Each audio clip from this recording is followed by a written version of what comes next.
defensively, certainly not fooled there. Play started at the 2, and he was tackled at the 2.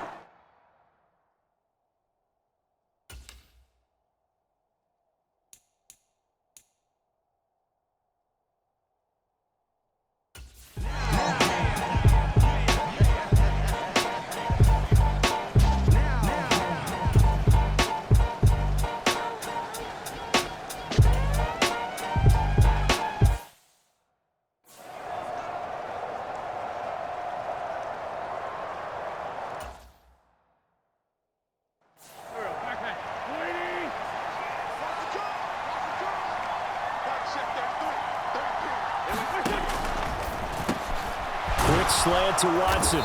And he's going to get this one across the 30-yard line. Solid way to start the drive. 13 yards, picking up the first. Was that a design pass, or what was that? It was built into the play call. He had the opportunity to either hand it inside, keep it himself to run it, or do what he just did.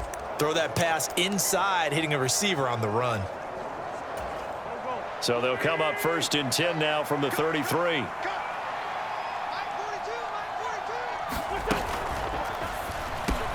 That's caught by the tight end, Irv Smith Jr. And he takes this one down almost all the way to the 30. 36 yards on the play. This offense is looking very comfortable here in this first half. Very relaxed, very smooth, very efficient.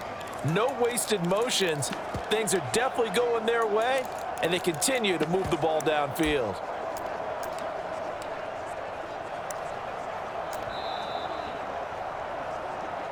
Here we go. Here we go. Here we go.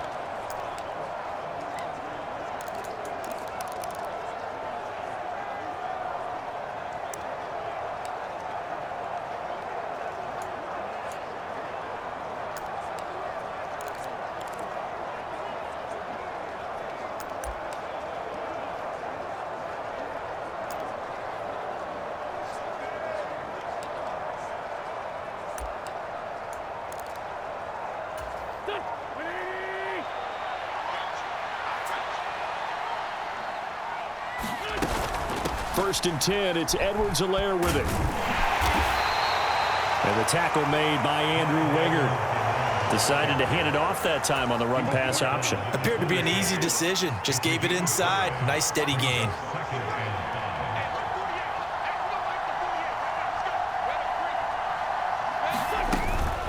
Edwards-Helaire as they run out of the gun. A tough run, but not a huge gain. Dropped at the 25. They follow up the gain of 5 by only getting 1 there on 2nd down. Not the kind of gain that we'll go absolutely crazy for, but it's the kind of gain that you need to have when you're running back in the NFL. And Clyde Edwards-Helaire, with that low center of gravity and strength, he's going to get those tough, gritty yards for you when necessary. And this one nearly intercepted. Oh, that's a ball he thinks he should have had. Instead, maybe a chance for the offense to get 3 out of it after all. 4th down. Oh, he didn't spike it. He faked it. And this is going to work. It's caught. And he's going to get into the end zone. So the fake spike works, and they score. Carson Wentz with 2 first-half touchdown passes. And the Chiefs' decision to go for it pays off with 6 points. So up comes Wentz as he and the guys on offense here will go for 2. And here's Edwards-Helaire. And he is into the end zone to bump the lead up 2 more.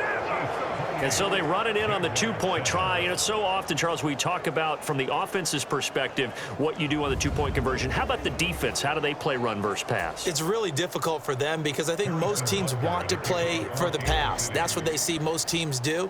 And so are you able to mass enough people inside if the team decides to run it? Very difficult. I think what you're seeing a lot more now, people blitzing the 2-point conversion. They want you to make a quick decision and make it right now. There, the offense wins the battle for 2. Out comes the Jacksonville offense as they get set to take over here. And this not an easy situation. You're down early, in the elements, you're on the road. How do you get the mojo back? Well, one thing is to remember that as an offensive player, you have a much better idea of what you're trying to accomplish and where you're trying to go than the defender. So in this case, because you know it, you can make your cuts with a little more decisiveness, maybe a second fake, some double moves, things of that nature, to go ahead and try and put some pressure on the defense. They'll come up 2nd and 7. Now Jones. Oh, and his early struggles continue. Here's another one intercepted. And he will take this one home. It's a touchdown. I mean, at this point, CD, what is not going their way in this first half? After that pick six, they now have a 4-possession lead here. And that allows them to say to themselves, how about we get everybody involved, okay? Because this one is a runaway, and it's looking like it's going to be even more of a runaway.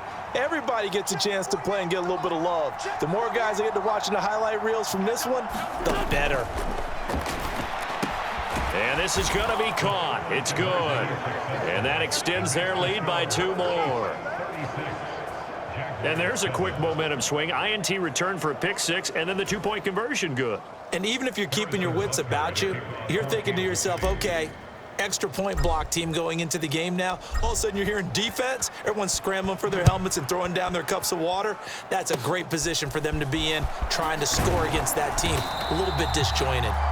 And they'll be set up with good field position here as he gets this up over the 40-yard line. Jaguars come to the line to start their next drive.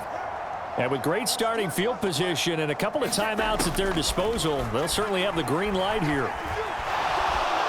And the Chiefs are going to get him. Now the Jags will use the second of their timeouts as they'll stop it with just over 40 seconds to go in the first half. That huge loss on the sack makes this job much more difficult. It's now 2nd down and 22 yards to go. Looking to throw. Jones. And that'll be off the mark, too far out in front, and it's incomplete. An incomplete pass on that last play, and that means they'll need to come up with something here on 3rd down. From the gun, Bigsby. And they'll indeed stop him on 3rd down. And now what do you want to do with your timeouts? Now a second timeout called for by the defense, as they'll stop him with a little over 30 seconds to go in the first half of play. On 4th down, on is Logan Cook to punt. He's been a busy man here in this first half as he gets it away. And here's a fair catch taken at about the 24-yard line. 36 yards on the punt with no return. And it will be 1st and 10 as they take over. The Chiefs going to go back on offense one final time in this first half. And with a huge lead already, they may be thinking, hey, our job's complete for these first 2 quarters. Let's get this to the locker room. Oh, he fakes a spike. And that is going to wind up incomplete. So they try to hit him with something you don't see too often, but it doesn't work out. 2nd and 10. And now what's this? They fake the spike. He'll throw it. He'll get this complete to Kadarius Toney. And they work this well upfield across the 45. Now a timeout signaled for, and they'll get it with 10 seconds to go before halftime.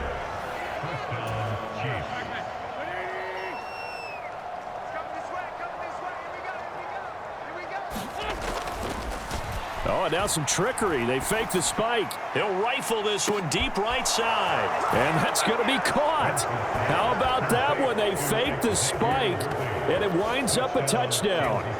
And just before the half ends, the prayer is answered. Defensively, a disaster there. I know often we're surprised when this actually works. I mean, the excitement level goes way up, but maybe we shouldn't be, because I know as a defender, you've got to play the ball in this situation, but you can't interfere with the receiver because, remember, it's a spot foul, and it'd be 1st and goal if it happens in the end zone, and you don't want to give up that play. And that little bit of hesitancy often works really well for offensive guys.